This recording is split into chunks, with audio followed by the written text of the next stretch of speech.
율과 무더기가 밖에 나가 있어 만나지 못했고 자신이 송림에 들어가겠다 약속했다. 그들의 예상대로 역시 어려워하는 무더기. 5등으로 도착해 하인 시험에 합격한다.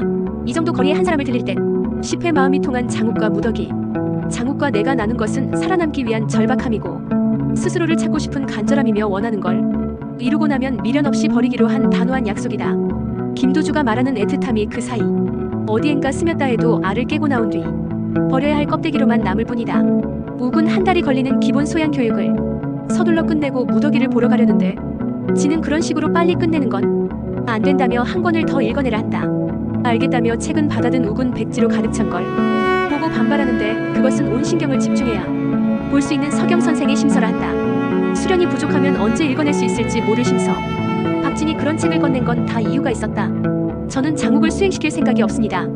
밖에서 나돌며 문제를 일으키지 않게 제 아래 두고 지켜볼 겁니다. 받아준 게 아니라 송림 안에 가둬둔 거구만. 그리고 지는 아들이 요란스레 송림에 들어왔으니 아들의 기문이 열리는 걸 걱정한 그 아비가 찾아올 거라며 사라진 장강을 기다리기로 한다. 장강이 돌아와야 모든 문제가 풀립니다. 나한테 큰 엿을 날린 거야.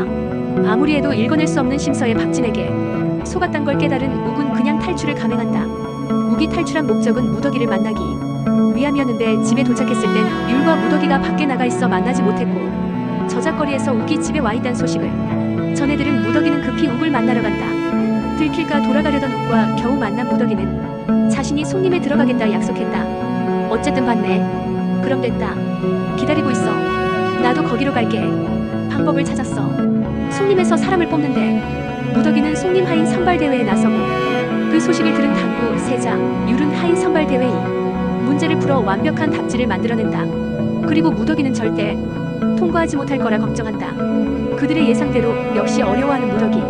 그래서 세자가 대표로 나서 컨닝지를 무더기에게 몰래 전달한다. 세 사람 덕에 필기를 통과한 무더기는 실기시험을 치르게 되고 실기에서는 스스로 빛을 발한다. 그리고 마지막 체력장만 남았다. 선착순 5명에 든다면 합격인 그 시각 이 선생에게서 심서가 연설한 팁을 얻은 욱은 수련이 부족해도 읽어낼 방법을 깨우친다.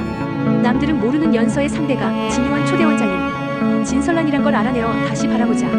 그 속에 담겨있던 서경 선생의 마음이 보인 것. 물은 줄 수 없지만 흙이 담고 있고 불은 닿을 수 없지만 나무가 풀고 있고 바람은 잡을 수 없지만 바위 위에 쉬고 있네. 그저 놓아두면 모든 곳에 있는 것을 시리게 지는 푸른빛에 절인 한숨 터져나오네. 새어나온 하얀 입김이 눈처럼 부서져 눈물로 맺히니 차마 떨구지 못하고 담아 감추었네. 그저 비워두면 다시 채워지는 것을 알면서도 어리석고 서글픈 눈물 한 방울을 비우지 못하는구나. 욱은 완벽히 읽어내고 무더기는 마지막 힘을 짜내 5등으로 도착해 하인 시험에 합격한다. 그러고 보니 항상 욱이 옆에 있었구나. 하인 무더기. 욱이 절대 읽지 못할 거라 생각했던 심서를 읽어내자 박진은 무더기의 존재를 의심하게 된다. 심서 속 연설을 제대로 읽어낸 욱은 무더기가 전달한 하인 모집 종이의 의미를 알아차리고 거기에 대한 답을 전했다. 여기 써져 있잖아. 내가 이 짓을 해서라도 꼭 너를 보러 가겠다. 너만 볼 수 있으면 뭐든 할 수 있다. 거기에 대한 답이라고. 이 정도 거리에 한 사람을 들릴 땐 각오를 했어야 했다. 나도 보고 싶었다. 답장이야. 내가 보낸 것은 보여서도 안 되고 전해서도 안 되는 어리석고 불쌍한 나의 연서다. 이 영상이 즐거우셨다면 구독과 좋아요로 다음 소식을 놓치지 마세요.